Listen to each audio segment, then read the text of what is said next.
Gue nggak tahu kalau gue Boy akan ini pernyataan ini akan jadi kontroversial atau enggak ya. Kayak kita mending wajibin impor pelatih asing. Ada satu lagi Boy yang mengemuka di sebelum kita tutup. Banyak yang curhat Boy tentang kondisi ekonomi mereka, beratnya kehidupan. Indis ekonomi kalau bahasa anak zaman sekarang. Iya. Indis ekonomi. Beneran nggak sih itu ilegal gitu sih? Oh iya. Seringnya sih nanya itu ya. Ya. Prawira sama Satria Muda ya. Kita sekarang nama resmi, nama yang dipakai di sini Satria Muda, Pertamina Bandung. Prawira Bandung. Hah?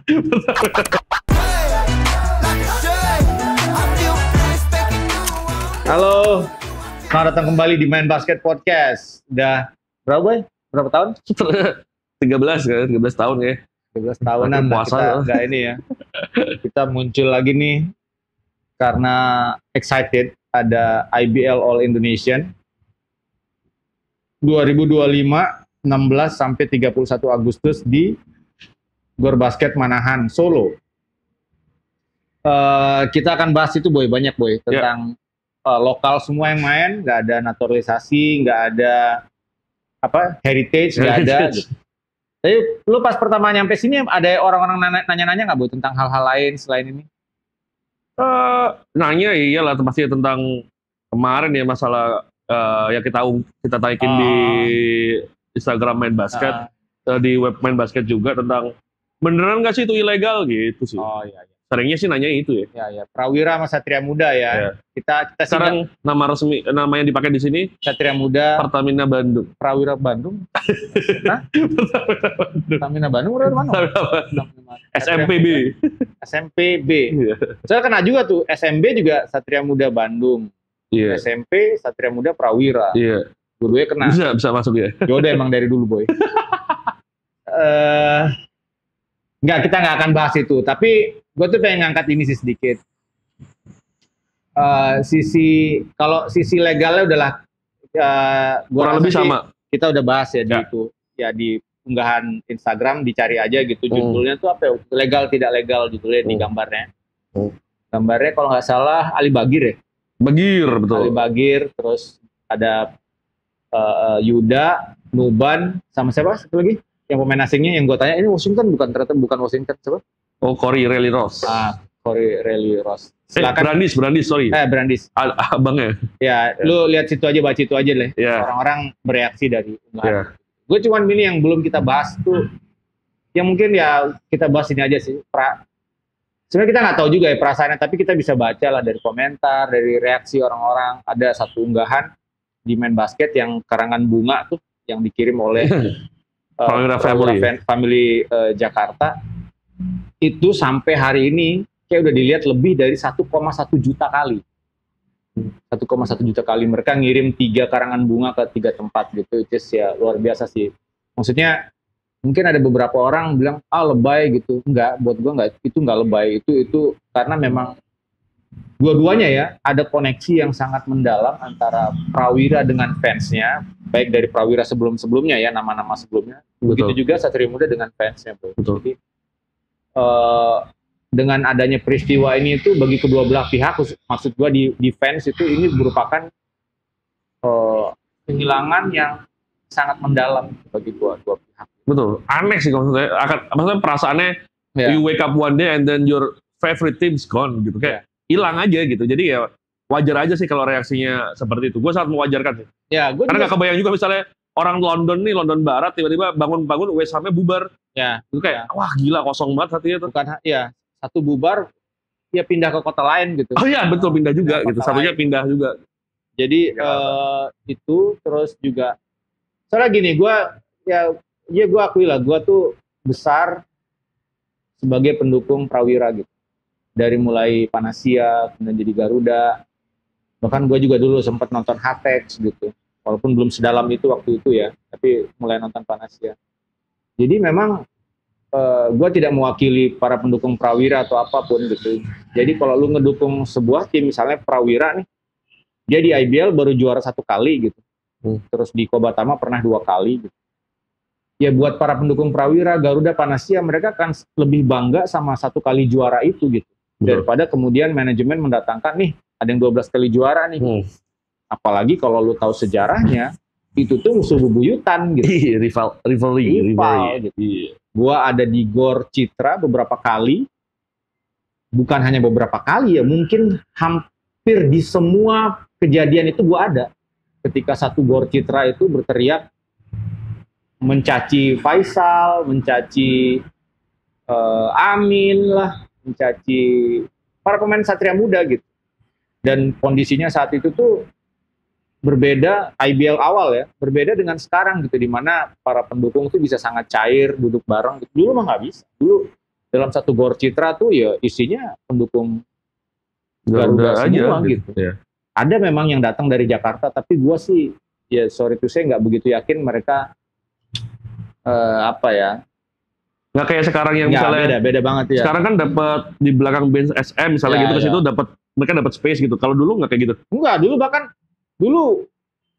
tuh sangat keras gitu. Rivalitas antara kedua tim ini khususnya penonton. Jadi cocok emang namanya Prawira Family gitu, karena memang udah kayak keluarga gitu. Mereka datang, jadi orang Bandung tuh kayak terhadap Persib Bandung misalnya, ya somehow dia mungkin nggak ke Gor gitu atau ke arena, ketika ditanya lu dukung siapa, gue dukung Persib pasti gitu. Atau gue dukung Prawira gitu. Itu yang bedanya gitu. Beda, ada beberapa klub mungkin dia walaupun dia misalnya kota A gitu, gue nggak suka basket gitu, tapi kota itu Bandung itu ya lu suka atau enggak, masyarakatnya otomatis akan dukung siapapun yang mewakili Bandung. Nah sekarang kondisi ketika itu datang sulit gitu buat mereka gitu. Tapi sejujurnya Boy ya, gua itu lebih kasihan sama pendukungnya Satria Muda sebenarnya. Asli. Benar. Gua lebih kasihan sama pendukungnya Satria Muda. Somehow ada beberapa hal, at least gua bisa menceritakan dua gitu. Satu, Prawira nih, dia masih punya pengganti, yaitu Satria Muda Bandung gitu. Kalau memang dia masih oke lah gue dukung yang mewakili Bandung gitu. Dia masih punya. Pendukung Satria Muda itu hilang. Dia harus pindah. Kalau memang dia anak Jakarta gitu ya, dia mendukung Hang Tuah atau Pelita Jaya, which is ya oke lah bisa disamain, tapi juga bukan hal yang mudah gitu, pindah ke lain hati gitu. Bahkan kan kalau ada idiomnya tuh, lu pindah agama tuh masih bisa gitu, tapi pindah ini malah sulit. Pindah sekolah itu lebih sulit. Fanatisme itu nggak bisa dipindahkan dengan mudah gitu. Ada hal juga begini yang gue rasakan ya. Dia kan klaim 12 kali juara tuh, 1 kali ke Batama, 11 kali tuh. Itu tidak sedikit yang gue tahu, bahkan gue kenal pendukung Satria Muda itu yang memang ngikutin itu dari awal. Betul. Dia mendukung Satria Muda dari juara pertama kali tahun 99 itu gitu. Sampai juara kapan? 2021? Terakhir. Terakhir di 2022. 2022 gitu. Betul. Jadi ngikutin semua gitu. Dan bagi mereka, Bandung itu adalah salah satu rival terbesar mereka gitu. Betul. Jadi terus kemudian bukan masalah pindahnya gitu. Mereka tuh mendukung, gue tuh bisa merasa bisa berempati kepada mereka. Mereka tuh berkorban banyak ya, keringat, materi, beli tiket, ada yang dari luar rumahnya jauh ke Kelapa Gading gitu, dari pelosok Jakarta atau Jabodetabek untuk mendukung Satria Muda. Kemudian di ujung hari 12 gelar juara yang dibangun sama-sama dikasihin ke Bandung. Betul. Itu gua nggak bisa ngebayangin sih. Maksudnya gua sangat, bahkan bukan gua apa-apa ya, gue sangat mendukung untuk lu tidak dukung Satria Muda saat ini gitu. Jangan lu dihianati sama Satria Muda buat gua ya. Lu ikutan tuh bikin 12 kali juara. Terus dikasihin ke Bandung, men. I was like, gue yang orang Bandung aja, gue juga nggak minta, nggak apa-apa, ini punya lu gitu. Ini punya lu gitu. Ini blood, sweat, tears punya lu semua gitu. Ini punya lu gitu. Jadi gue gak tau lu gimana Boy. Gue cukup emosional. Karena gue ada di situ semua sih. Teman-teman itu, teman-teman pendukung Satria Muda ya, bagaimana mereka juga sangat, gue nggak tahu, gue sulit memilih kata-kata kasarnya gini, mereka nggak suka sama Bandung gitu, mereka nggak suka sama tim Bandung gitu. Gitu. Terus itu dikasihin ke Bandung gitu, I was like, wow gitu. Dan orang Bandung enggak ini punya lu gitu. Kita tuh jadi kayak enggak ini punya lu, nggak apa-apa, kita juga nggak mau gitu. Sama-sama malas gitu, enggak gitu kan. Ini bukan punya Bandung gitu. Itu 12, kita memang rival, tapi kita juga rivalnya tuh sportif dan respektif gitu. Betul. Lu tuh emang hebat gitu. Iya, Lu iya. tuh Iya. Satria Muda tuh emang hebat gitu. Iya. And this is yours gitu. Iya. Semua juga waktu ini salah satu kan gue terlalu mungkin nggak ngikutin semuanya ya gitu. Ya. Tapi gue inget banget ya kejadian Faisal 3 point dari hampir half court tuh. Terus dia giniin ke Bandung gitu kan di Garuda gitu. Gue tahu semua orang Bandung waktu itu tangannya udah keluarin dari tengah semua lah, ngata-ngatain lah apalah gitu. But at the end of the day gitu kalau mereka ingat lagi tuh emang Faisal jago aja gitu. Jago. Mereka respect itu gitu. Jadi ada rivalry kayak anjir lah SM-nya gitu, tapi ada juga emang jago sih mereka gitu. Ada bagian itu ya. Jadi saat ini terus kemudian apa ya hubungan rival yang baik sportif ini terus digabungkan jadi kayak lu berteman aja. Jadi kayak bingung kan, jadi kayak apa gitu. Kayak lu kan lu butuh somehow you need the rivalry untuk growing up gitu, untuk jadi lebih bagus gitu, untuk jadi tumbuh. Tapi kalau kayak gini kan jadinya wow gitu. Dan kalau ngomongin SM gitu ya, sorry gue I need to state this karena gue benar-benar tidak punya fanatisme atas apapun gitu. Tapi di bagian ini tuh kita paling gampang terakhir semifinal ya, mereka main di Mahaka.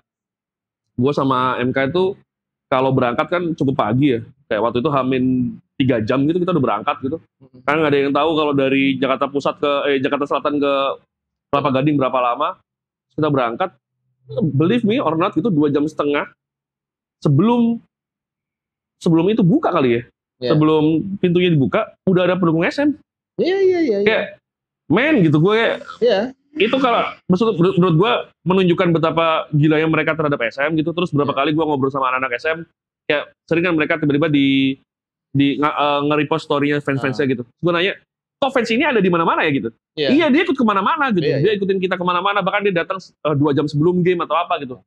And then dia wake up one day kayak fuck gitu. Besok ganti ya gitu. Kita semua ke Bandung kayak. Betul. Wow. Dan itu bukan monopoli pendukung gitu. SM ya. Betul.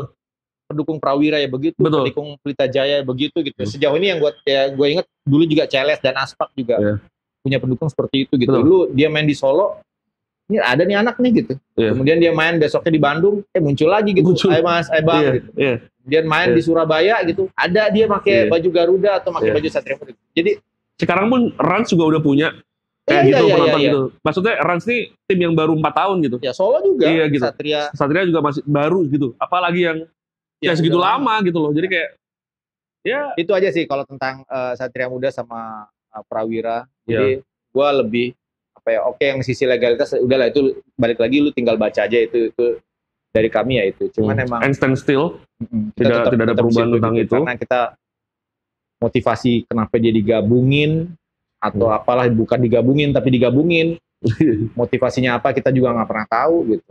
Tapi ya begitulah gitu. Panjang juga ngomongin itu doang ya.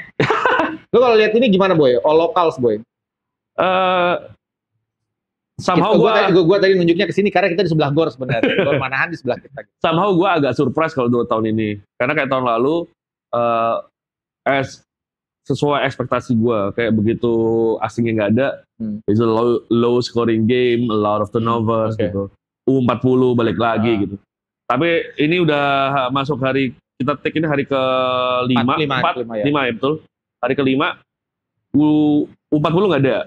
U50 ada. U50 ya, tapi U40 nggak ada. Jadi naik ke 10 gitu.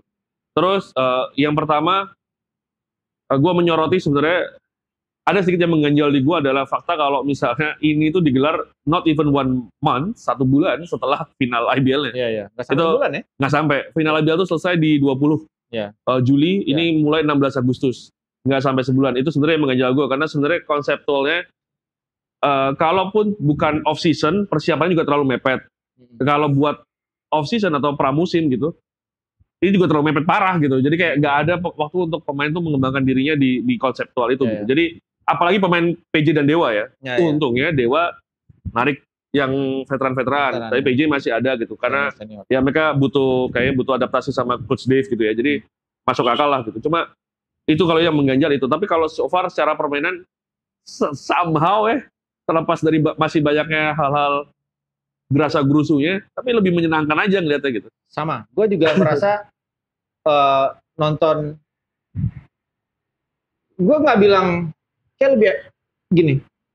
gue tiba-tiba merasa enak baru lagi aja. Iya. Enak baru aja gitu. Ketika nonton IBL dengan pemain asing ya enak gitu, ada kenikmatan sendiri. Tapi ketika semuanya lokal gitu kayak ada kesegaran baru, anjing enak banget ini gitu. Iya. Dan apa ya? Gue rasa kalau lu nonton langsung juga ya mungkin lu bisa, gue nggak tahu sih kalau nonton langsung sama di layar tuh ada perbedaan aura, perspektif dan lain-lain sih, beda rasanya. Tapi ketika lu nonton langsung itu tuh gairah pemain tuh beda banget rasanya. Betul. Khususnya beberapa tim ya, malah gue lihat beberapa tim tuh gairahnya tuh berapa level tuh naik gue lihat tuh. Jadi kayak anjir ini gitu. Apa namanya?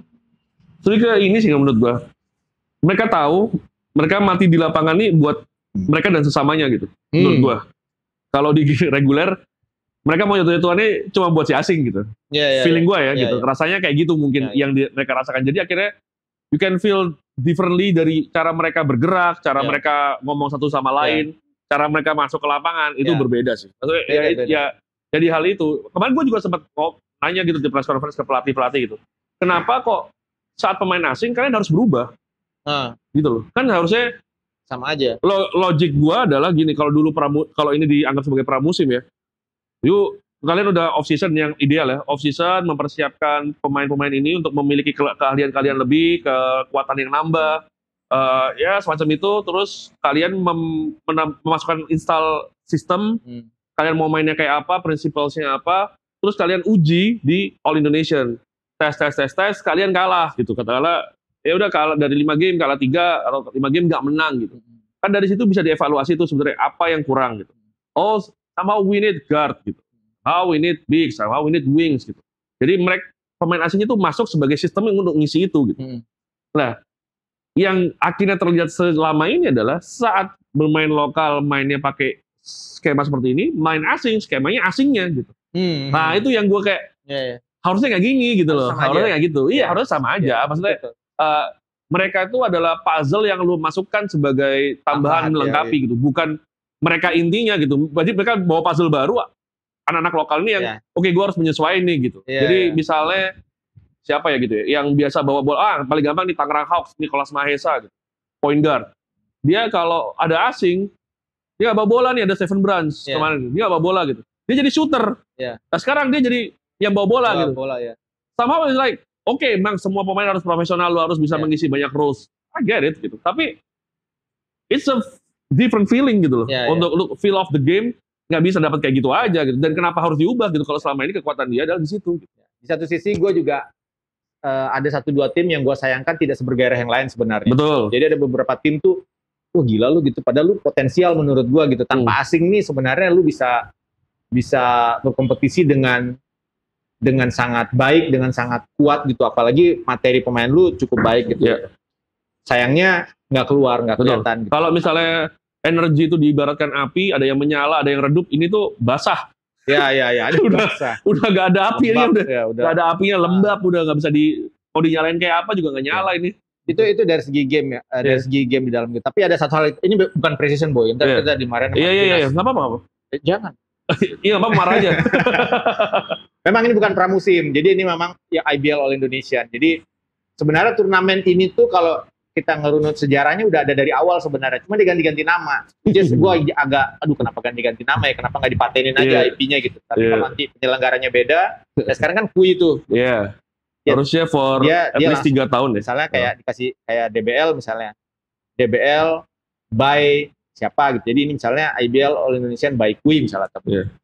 Jadi dulu tuh ada namanya IBL Cup, lalu Indonesia Cup, Piala Presiden. Terus juga di RNBL Indonesia itu namanya Pre-Season Turnamen. Tapi itu Pre-Season? Pre-Season karena deket banget waktu itu. Jaraknya cuma 1 bulan. Itu yang akhirnya membiasakan kita menjadi Pre-Season kan gitu? Iya, tapi juga menariknya selama 5 tahun NBL Indonesia itu auranya tuh juga kompetitif.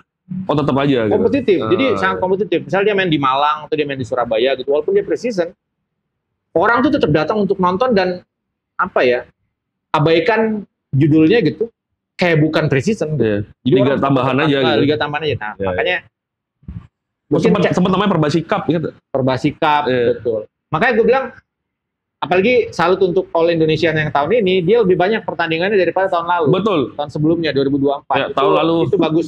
Tahun lalu timnya cuma main 2 kali pulang. Seingat gua kan kontraknya sama IBL 3 tahun nih Siko ini. Iya kalau nggak salah ya. Iya, seingat gua juga. Koreksi kalau keliru ya. Harapan gua sih tahun depan misalnya mudah-mudahan bisa 3 seri gitu. Nah, iya, jadi betul, panjang betul, gitu. Jadi pelan-pelan ini jadi turnamen yang punya gengsi sendiri kayak di Philippine Basketball Association liganya PBA itu. Ada 3 di sana, ada turnamen gubernur, piala gubernur, piala apa gitu dengan komposisi pemain yang berbeda-beda, syarat yang berbeda-beda. Tapi lu juara di manapun lu dianggap juara PBA. Betul. Jadi, oh gue nih juara PBA nih, juara PBA. Dia juga nggak terlalu nanya PBA yang mana gitu. Walaupun dia nanya yang Gubernur Cup misalnya bulan sekian gitu. Oh iya. Benar-benar juara PBA gitu. Sama. Jadi bisa diklaim juga tuh nanti. Misalnya tahun lalu kan Pelita Jaya ya. Sebelumnya misalnya dulu kan CLS pernah juara ke zaman Garuda tahun IBL Cup. Satria Muda juga pernah di IBL Cup juara. Jadi mereka bisa klaim itu sebagai juara IBL sebenarnya. Betul.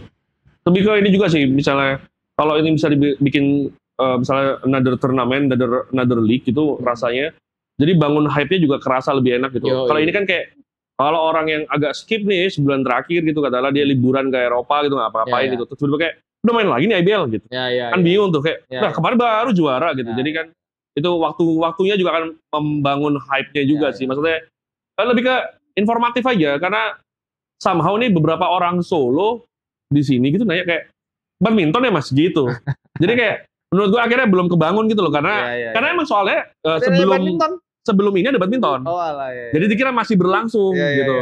Nah kalau orang basketnya juga ada kayak kemarin yang ngechat gue nih anak-anak basket juga ngomong kayak ini main apa sih kan kemarin udah gitu.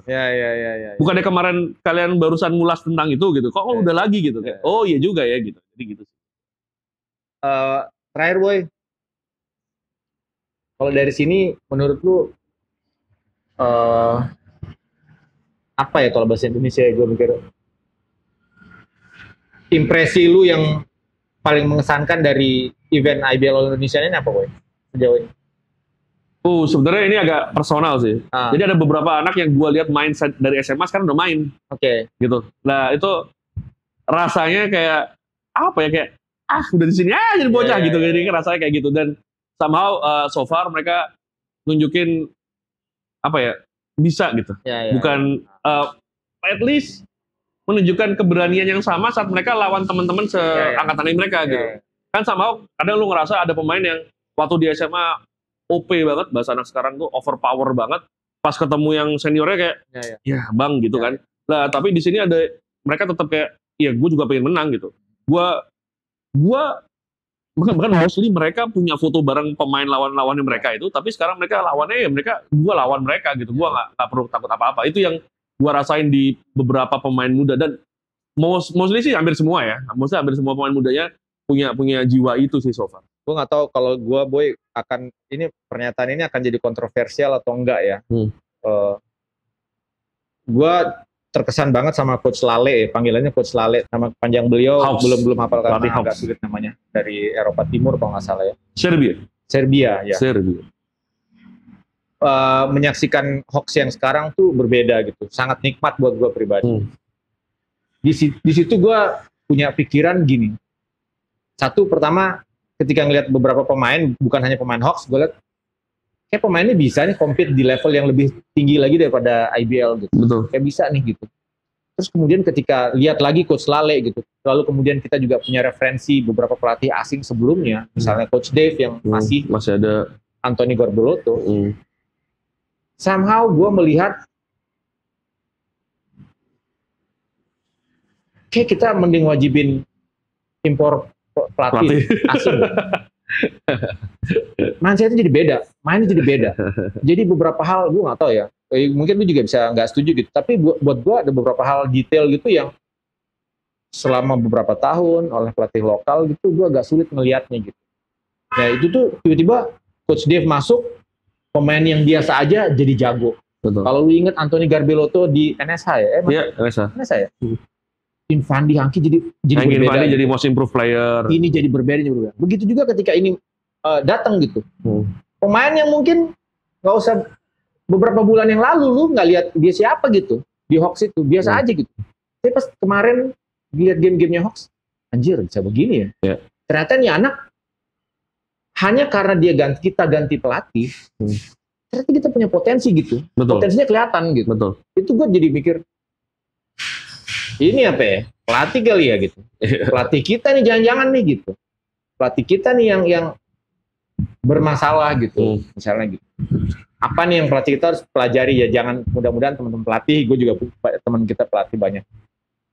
Ya nggak ngambil ini sebagai sebuah pukulan atau apa, tapi ya kita harus banyak belajar deh gitu. Ini kenapa bisa begini, kita berubah gitu, apa yang dikasihin gitu, apa yang dicolokin sama pelatih-pelatih ini gitu. Itu sih gue, Boy. Ya, karena kalau kita ngobrol ini clean slate ya, kalau gue bahasa gue adalah clean slate kalau pelatih baru asing masuk ke satu tim di IBL gitu. Karena apa? Karena mereka nggak tahu apa-apa tentang kalian gitu. Iya. Kan? Jadi kayak ya udah gue maunya lu gini, lu maunya gini, semuanya latihannya kayak gini gitu. Jadi tanpa mengerti kalau si A ini bintang, kita taunya nggak bisa ini, ya si B ini bintangnya, dia harusnya cuma pegang bola kayak gini-gini. Jadi dia nggak peduli gitu. Jadi akhirnya masuk dengan ya pokoknya kalian mainin kayak gini gitu.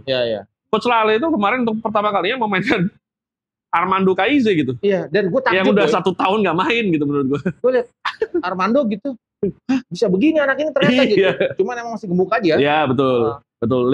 Leonardo Effendi disuruh post play gitu. Jadi Kiang bisa, Leo kan juga 3-point nge-shoot, Kiang juga gitu. Jadi kayak semuanya kita lihat kayak gitu. Kita bukannya gimana-gimana ya, maksudnya ke pelatih lokal ya. Baik lagi gitu. Masalahnya tapi kan karena most of the coaches dari lokal ini udah tahu nih pemain-pemain ini kayak dari kecil bahkan. Dari kecil, si ini shooter gitu. Terus lu nggak mau mengubah apapun dari mereka gitu. Kayak ini shooter aja gitu.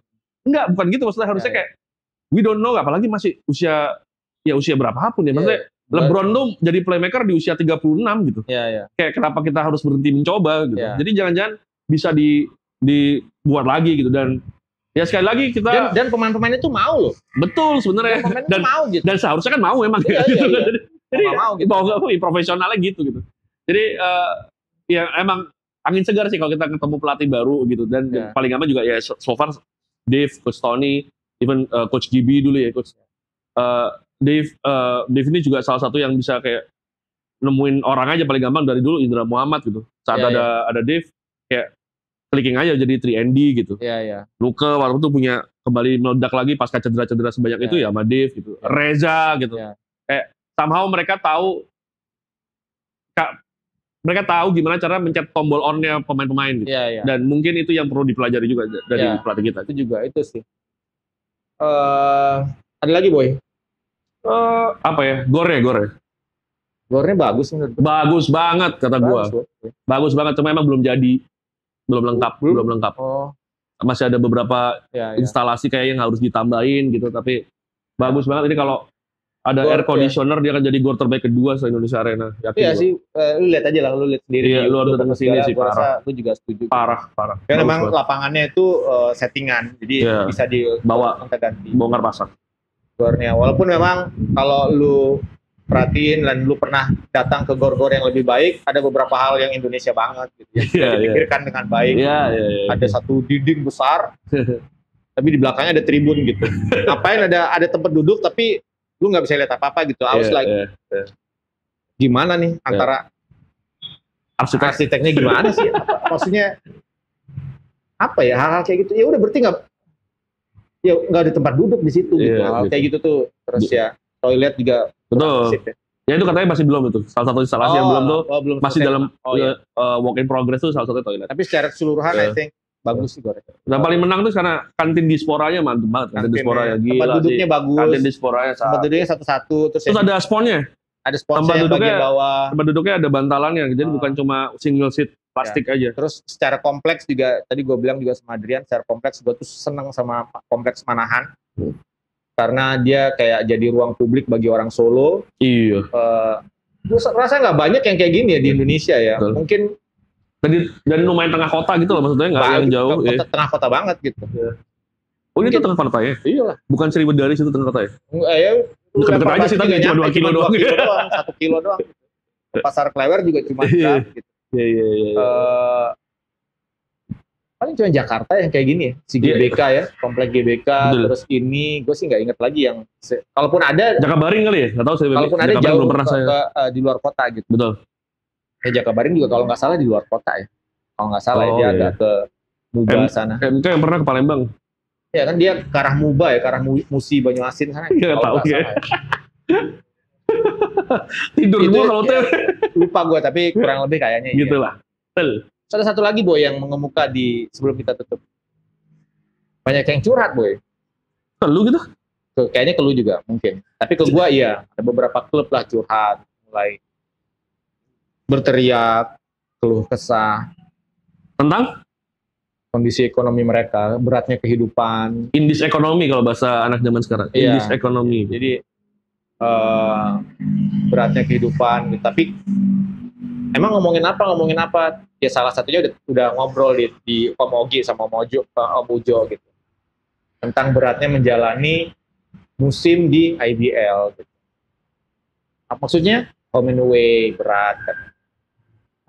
Pemain asing berat. Ya, bukannya rame iya, tapi pengeluarannya juga tambah besar. Sekian gitu. Itu ada beberapa klub yang udah cerita sama kita. Nanti mungkin episode berikutnya lah kita akan bahas itu lebih dalam, atau juga mungkin di Instagram dan mainbasket.com. Dan semoga bisa ada narasumber yang mau muncul juga. Ya, mudah-mudahan ada narasumber yang mau muncul gitu, biar lebih enak lu bisa nonton dan dengerin langsung gitu. Sebenarnya kondisinya gimana sih gitu, apa yang terjadi gitu. Kalau gua sih tetap optimistis ya, basket kita tambah bagus sih sebenarnya. Kalau ngelihat animo ya, lihat animo. Tapi kan animo itu tidak menjelaskan semuanya. Betul. Secara animo. IBL juga ada ngomong bahwa ini kan baru selesai ya 2025 ya, mereka belum ngeluarin laporan. Tahun 2024 tuh mereka sempat ngeluarin laporan, animonya itu yang datang itu lebih dari peningkatan. Dia nggak ngomong berapa angkanya, tapi peningkatannya 300% katanya. 300%. Dari 300% itu 55% tuh anak muda naik. Lucu juga ya, 42% orang tua berarti nonton. Tapi batasnya umur berapa dulu itu? Ya makanya, enggak itu batasannya pasti Biro 60. Biro Pusat Statistik punya inilah. Sama 44% katanya perempuan naik yang tahun 2024. Iya. Nanti yang 2025 belum keluar. Biasanya sih bulan Agustus baru keluar ya. Sekarang bulan Agustus sih. Iya. Ini selesai juga Agustus. Iya. Ya semoga bisa dikeluarin lah ya segera ya. Iya. Jadi biar kita lihat juga growth-nya bagaimana. Karena kalau gue pribadi masih ada satu hal yang cukup mengganjal besar buat gue adalah masih belum dipakai Indonesia Arena atau gue. Oh iya. Masih kalau gue lepas dari home away karena sekali lagi nih finalnya IBL dengan yang kemarin asing-asing itu, gue rasa paling banyak banget yang pengen nonton. Tapi 3 game itu gak nyampe 10.000 penonton ya. Iya. Tapi nyampe di online nyampe, langsungnya nggak nyampe karena 3 game loh tuh ya. Iya. Karena stadionnya nggak cukup. Karena stadionnya nggak cukup. Iya. Stadionnya nggak cukup. Kalau di Indonesia Arena sih harusnya bisa penuh Indonesia Arena. Betul. Dan itu bisa naik 700% nontonnya IBL. Oh iya. Cuman mahal banget emang katanya sewanya. Ya ini buat Kemenpora lah atau siapa, Sesnek yang katanya punya itu atau siapa lah. LPDUK. Siapapun yang punya Indonesia Arena.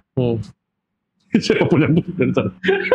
Ini pemerintah, tapi yang gue dengar kan pemerintah tuh ada bagian ini, bagian siapa yang punya gitu, nggak tahu tuh. Ada abang-abang yang jaga gitu depan. Iya, abang-abang yang jaga. Bang, bukan bang, saya juga nggak tahu. Murahin lah. Iya, murahin lah. Betul. Turunin harganya jadi affordable gitu, buat klub-klub, buat Liga Indonesia, buat IBL. Kan kadang-kadang lucu ya. Partai bisa bayar. Konser ini bisa di situ. Peruntukan utamanya main basket. Agustus doang deh. 2023 doang deh. Sama DBL. Iya. Final DBL. Sampai sejauh ini basket selain World Cup ya cuma DBL. DBL Jakarta gitu di situ. Gitu. Ya gitu deh. Main basket edisi hari ini, Main Basket Podcast. Ya, edisi hiatus. Edisi hiatus. Besok hiatus 2.0. Nah, tamunya kita akan ngomongin lebih dalam lagi ya. Apa sih yang sedang dikeluhkan, diteriakan oleh keresahannya apa sih keresahannya beberapa klub di beberapa saat ini gitu. Okay. Ada tambahan nggak Boy? Udah cukup. Sip. Nonton IBL All Indonesian 2025 ya? Iya. Datang ke Solo. Betul. Datang ke Solo, tonton di YouTube-nya. Semakin banyak yang nonton, semakin banyak pemasukan buat IBL. Bawa kipas kecil. Enggak, ada AC boy. Solo panas soalnya. Enggak itu. Oh Solonya ya. Solo panas soalnya. Enggak juga sih, malam hujan gerimis. Iya itu baru 2 hari ini. Oh iya benar. Sip, sampai jumpa di Main Basket Podcast selanjutnya.